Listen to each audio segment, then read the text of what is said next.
हमारे इस चैनल पे बहुत बहुत स्वागत है। जैसा कि आप थंबनेल में आपने पढ़ा कि वॉइस सीखने का दुनिया का सबसे अनोखा तरीका, एक ऐसा तरीका जिसे आप देखते ही आसानी से बना सकते हैं एक्टिव से पैसिव। ये तरीका उन सभी लोगों के लिए भी बहुत फ़ायदेमंद है जो जनरल कॉम्पिटिशन की तैयारी करते हो, सीजीएल की तैयारी करते हो या फिर कोई भी एसएससी की तैयारी करते हो जिसमें एक्टिव से पैसिव बनाने वाली प्रश्न पूछी जाती है।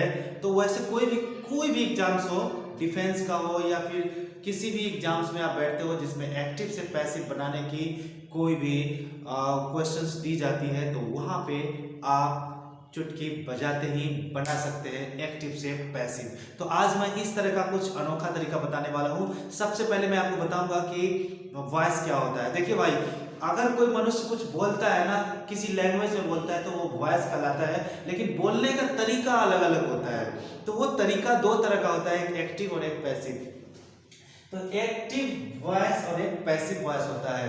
तो एक्टिव वॉइस में क्या होता है कि आपका सब्जेक्ट और फॉर्मर होता है, यानी ऐसा लगता है कि इसमें जो काम है ये काम किसी सब्जेक्ट के द्वारा किया जाता है। जबकि पैसिव में ऐसा लगता है कि सब्जेक्ट स्थिर रहता है और ऑब्जेक्ट जो है खुद वो काम करने लगता है। जैसे मैं आम खाता हूँ, यहाँ पर आपको लगता है कि आम को खाने का काम मैं करता हूँ, लेकिन अगर दूसरे सेंटेंस में अगर कहा जाए तो ये सेंटेंस होगा आम मेरे द्वारा खाया जाता है। ऐसा लगता है कि आम मेरा इस्तेमाल करता है अपने आप को खवाने के लिए, लेकिन फर्स्ट सेंटेंस में ऐसा लगता है कि मैं ही आम को खाता हूँ। तो बस परफॉर्मर बदल जाता है। तो एक्टिव वाले सेंटेंस में सब्जेक्ट परफॉर्मर होता है और पैसिव वाले सेंटेंस में ऑब्जेक्ट परफॉर्मर हो जाता है। बस इतना सा अंतर है, लेकिन मैं उसको ज्यादा एक्सप्लेन नहीं करूंगा। आपको मैं आज सिखाऊंगा एक्टिव से पैसिव कैसे बनाया जाता है। सबसे पहले मैं सिखाऊंगा किसी भी एक्टिव वर्ब को पैसिव वर्ब में कैसे बदल दिया जाता है, और जनरल कॉम्पिटिशन्स वालों के लिए यही एक वरदान साबित होगा कि वो देखते ही ऑप्शंस में सही ऑप्शन कौन है चुन सकते हैं, टिक कर सकते हैं। तो आइए हम लोग देखते हैं। यहाँ पर अगर कोई एक्टिव सेंटेंस होगा और उसको हिंदी करना होगा तो उसमें निश्चित ही आप ये इसका इस्तेमाल करेंगे, करना, और पैसिव में किया जाना। देखिए यहाँ पर एक मैं ट्रिक देता हूं, आ जा, आ या जा, ठीक है, आ जा, या फिर यहाँ पर या जा, आजा, आजा या जा का इस्तेमाल करेंगे। जैसे खाता है तो उसको आप पैसिव में बनाएंगे तो हो जाएगा खाया जाता है। लिखता है तो उसका पैसिव हिंदी क्या होगा, लिखा जाता है। काटता है तो पैसिव हो जाएगा काटा जाता है। अगर टेंस बदल दिया जाए, जैसे काट रहा है तो फिर हो जाएगा काटा जा रहा है। खेल रहा है खेला जा रहा है। फिर उसको और बदल दीजिए, खेल सकता है तो खेल आ जा सकता है। लिख सकता है लिख आ जा सकता है। यानी किसी भी प्रकार के एक्टिव को आप पैसिव में आसानी से बदल सकते हैं। जैसे खा रहा था तो हो जाएगा खाया जा रहा था। खाने को है तो हो जाएगा खाया जाने को है। इस तरह से आप एक्टिव वाले हिंदी को भी पैसिव में बदल सकते हैं। फिलहाल मैं अब आगे बढ़ता हूं, इसको आप अच्छी तरह से समझ चुके हैं। अब मैं अभी आपको सिखाऊंगा कि किसी भी एक्टिव वाले वर्ब को पैसिव में कैसे बदल दिया जाता है। तो देखिए अब आगे, तो यहाँ पे है ट्रिक, और उस ट्रिक को मैं रूल नंबर 1 के रूप में लिखा हूं कि रूल नंबर 1 में जैसे वर्ब की फर्स्ट फॉर्म या फिफ्थ फॉर्म यदि आप एक्टिव वाले सेंटेंस में देखते हैं तो निश्चित ही उसका जो ऑप्शन दिया होगा उस ऑप्शन में इज एम आर में से कोई वर्ब लगा होगा और उसके बाद वर्ब की थर्ड फॉर्म होगी, क्योंकि पैसिव में हमेशा वर्ब की थर्ड फॉर्म का इस्तेमाल किया जाता है। तो यहाँ पर आप देख रहे हैं वर्ब की फर्स्ट फॉर्म या फिफ्थ फॉर्म, तो इसे भी इसी रोल से बनाना है। इज एम आर में से कोई एक वर्ब जो सुटेबल होगा वो आपको लगाना है। बनाते समय देखना है कि अगर सब्जेक्ट सिंगुलर है तो सिंगुलर वर्ब इज का इस्तेमाल करेंगे, और सब्जेक्ट यदि प्लूरल है तो आर का इस्तेमाल करेंगे। अगर सब्जेक्ट आई है तो एम का इस्तेमाल करेंगे। फिलहाल मैं आपको उदाहरण स्वरूप मैं यहाँ पर इज का इस्तेमाल करता हूँ। इज और वर्ब की थर्ड फॉर्म, राइट की थर्ड फॉर्म रिटेन। उसी तरह से यहाँ पर भी है स्पीक जो कि V1 है और स्पीक्स जो कि वर्ब की फिफ्थ फॉर्म है। तो वर्ब की फर्स्ट फॉर्म हो या वर्ब की फिफ्थ फॉर्म हो, बस यही रूल लगाना है। यहाँ पर भी मैं आपको एक उदाहरण स्वरूप इज का इस्तेमाल कर देता हूँ, इज स्पोकन। उसी तरह से यहाँ टीच और टीचेज है, यानी V1 या V5 है, फिर यही चीज होगा इज टॉट, टीच की थर्ड फॉर्म टॉट। उसी तरह से टेल या टेल्स है, तो टेल या टेल्स की थर्ड फॉर्म टोल्ड होता है। तो यहाँ पर भी मैं लिख देता हूँ इज टोल्ड। यहाँ पर ईट और ईट्स है, उसी तरह से यहाँ पर भी आप लिख सकते हैं इज ईटेन, इज ईटेन। तो जब भी आपको एक्टिव सेंटेंस में V1 या V5 दिया गया हो तो आप इज एम आर में से कोई एक वर्ब जो भी सुटेबल हो वो लगाएंगे और उसके बाद वर्ब की थर्ड फॉर्म का इस्तेमाल करेंगे।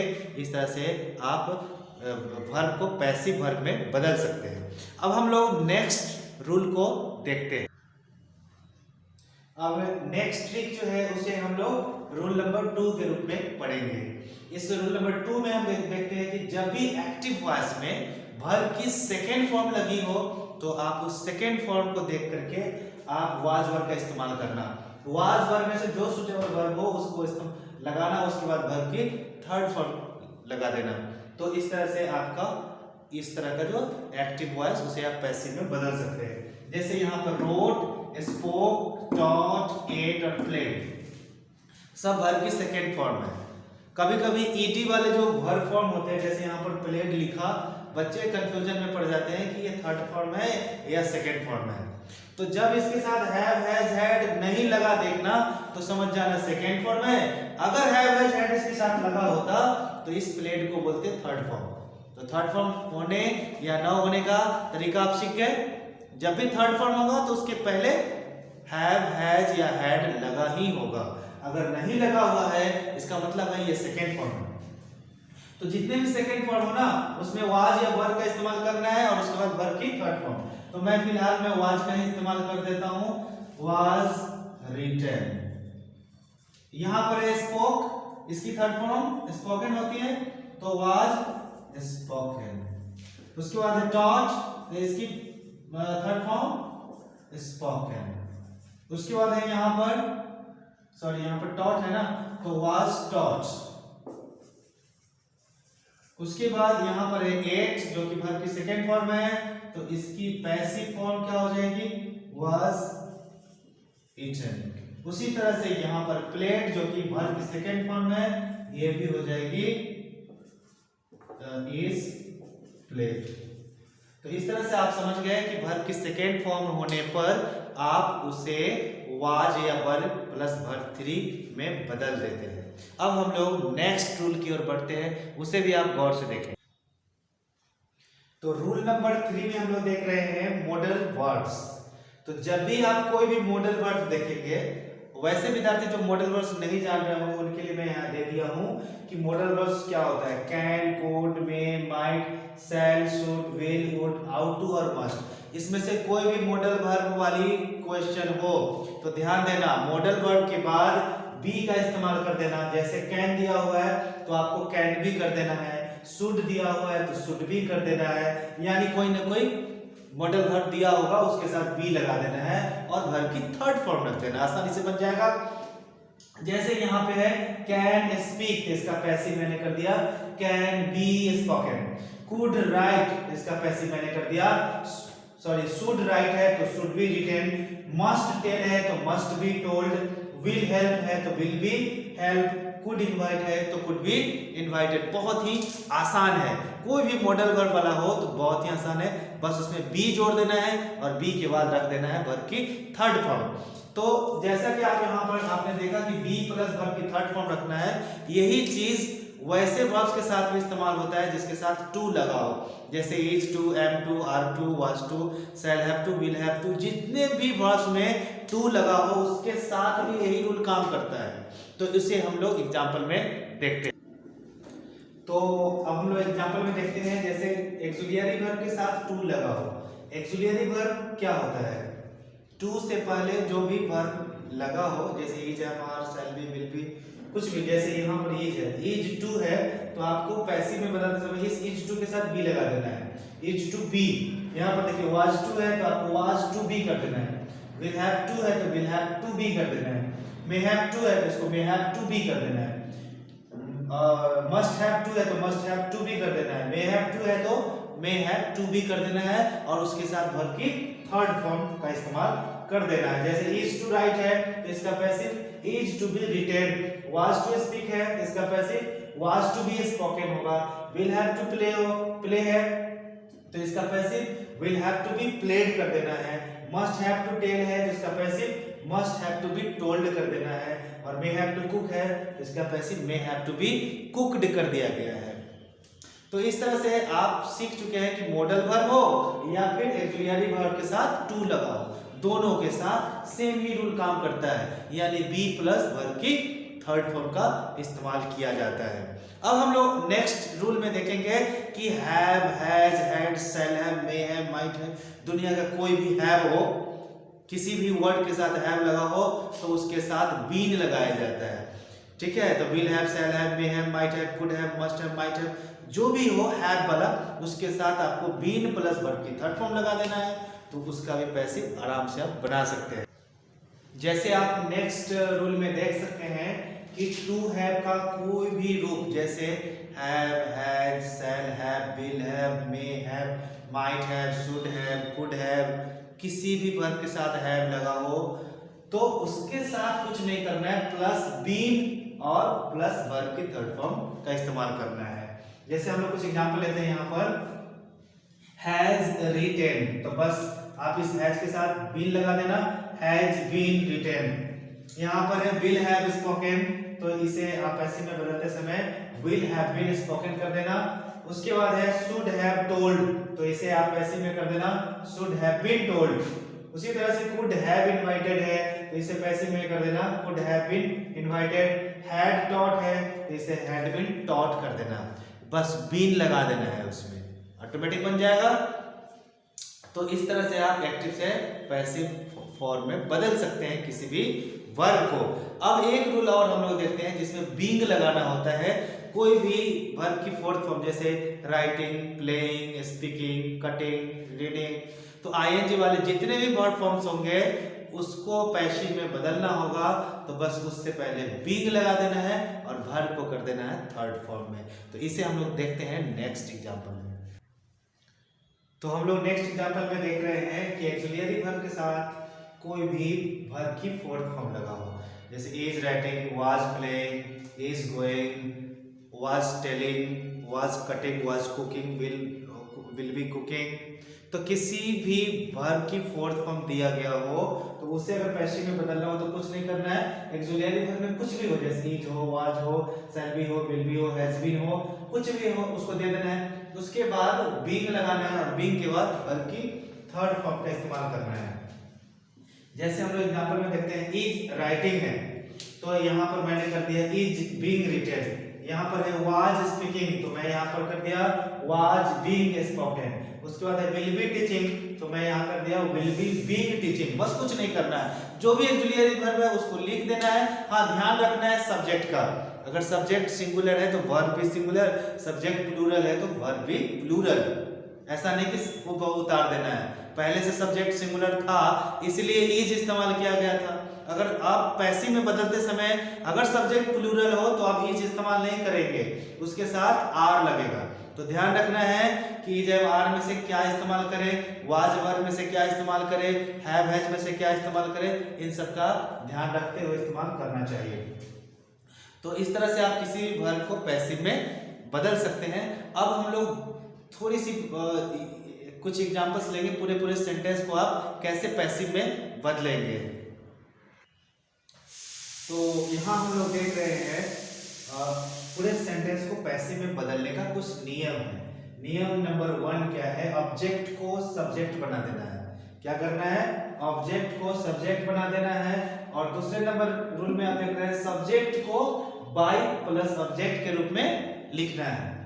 जैसे मैं कुछ एग्जांपल दे चुका हूं कि सब्जेक्ट को ऑब्जेक्ट बनाते समय ध्यान रखना है कि अगर सब्जेक्ट आई हो तो उसका ऑब्जेक्ट मी कर देना है, सब्जेक्ट अगर वी हो तो अस कर देना है, सब्जेक्ट ही हो तो उसका ऑब्जेक्ट यू कर देना है, और सब्जेक्ट अगर ही हो तो उसका ऑब्जेक्ट हिम कर देना है, सब्जेक्ट यदि सी हो तो उसका ऑब्जेक्ट हर कर देना है, और इट का ऑब्जेक्ट इट रहने देना है, और दे का ऑब्जेक्ट देम कर देना है। और अगर कोई नेम हो, किसी व्यक्ति वस्तु का नाम हो, तो उसको नाम ही रहने देना है, कोई बदलाव नहीं लाना है। तो जैसा कि आप जानते हैं कि वॉइस जो है वर्ब का खेल है, वर्ब का स्टडी है। तो यहाँ पर देखिए एक नंबर में वर्ब को पहचानिए। एक नंबर में जो सेंटेंस है ही राइट्स ए बुक, इसमें जो वर्ब है वो है राइट्स। दूसरा सेंटेंस है ही रोट ए बुक, इसमें जो वर्ब है वो है रोट। तीसरे सेंटेंस का जो वर्ब है he can write a book, इसमें जो वर्ब है वो है कैन राइट। चौथा सेंटेंस जो है he is to write a book, इसमें जो वर्ब है इज टू राइट है। और सभी वर्ब्स का आपको पैसिव बनाना सिखा दिया गया है। रूल नंबर 1 में आपको सिखा दिया गया था कि वर्ब की फर्स्ट फॉर्म हो या फिफ्थ फॉर्म हो, is am are plus verb की थर्ड फॉर्म का इस्तेमाल किया जाता है। लेकिन इस रूल के अनुसार आपको ऑब्जेक्ट को सब्जेक्ट बनाना और सब्जेक्ट को ऑब्जेक्ट बनाना अनिवार्य है। तो यहाँ पर ऑब्जेक्ट क्या है, ए बुक, तो पहले लिख दिया जाएगा ए बुक, और उसके बाद इस वर्ब का पैसिव हो जाएगा is retain.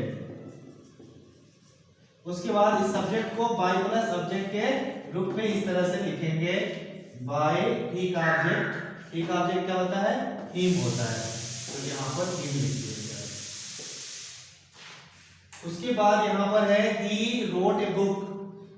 He wrote a book में जो वर्ब है रोट है, वर्ब की सेकेंड फॉर्म है, तो आपने वर्ब की सेकेंड फॉर्म वाला रूल सीखा है, उसका इस्तेमाल आपको करना है। तो ऑब्जेक्ट को सब्जेक्ट बना दिया है, a book was written by he का ऑब्जेक्ट him। उसी तरह से यहाँ पर है he can write a book, तो यहाँ पर जो वर्ब है can write, can modal verb है, तो मॉडल वर्ब वाला जो रूल आपने पढ़ा है जिसमें बी लगाया जाता है, तो यहाँ पर कैन राइट का पैसिव होगा कैन बी रिटेन। लेकिन और काम जो है ऑब्जेक्ट को सब्जेक्ट करने का वो आप कर लेंगे। तो a book can be written by him। उसके बाद जो वर्ब है इज टू राइट है, तो इज टू राइट का पैसिव टू वाला जो रूल पढ़े हैं आप, तो उस रूल के अनुसार हो जाएगा इज टू बी रिटेन। लेकिन बाकी काम जो है ऑब्जेक्ट का सब्जेक्ट करने का वो आप जरूर कीजिएगा। तो यहाँ पर सब्जेक्ट के रूप में हो जाएगा a book is to be written by, subject का जो ऑब्जेक्ट करेंगे तो बाय हिम हो जाएगा। इस तरह से आप पूरे सेंटेंस का पैसिव बना सकते हैं। चलिए सबसे लास्ट में जो सेंटेंस लिखा था वो दिख नहीं रहा था, मैं आपको दिखा दूं। अब तो दिख रहा है, a book is to be written by him. तो इस तरह से आप पूरे सेंटेंस का पैसिव आसानी से बना सकते हैं। लेकिन जो कॉम्पिटिटिव स्टूडेंट्स हैं, जो जॉब की तैयारी कर रहे हैं, और खासकर सीजीएल वाले लोग ध्यान देंगे कि अगर आपको एक्टिव से पैसिव बनाना हो तो डिटेल कुछ नहीं सीखिए, आप बस उतना ही सीखिए जितना कि आपको एग्जाम में जरूरत है। बस आपको क्या करना है, अभी जो मैं वर्ब का रूल बताया हूँ कि कौन से वर्ब को कैसे पैसिव में बदला जाता है, बस इस रूल के सहारे आप ऑप्शन को खोजिए, तो आसानी से आप ऑप्शन खोज पाएंगे। खोजने के बाद आप कमेंट में जरूर बताएं कि आप कितने आसानी से एक्टिव से पैसिव बना पाते हैं, तो मुझे बहुत खुशी होगी। और इस वीडियो को लाइक कीजिए, शेयर कीजिए, सब्सक्राइब तो करिए ही। और आज इस वीडियो को सीखने के बाद आप हमें अपना एक्सपीरियंस कमेंट में बता सकते हैं। धन्यवाद। अब मैं आपसे मिलूंगा अगले वीडियो में, तब तक के लिए बाय बाय।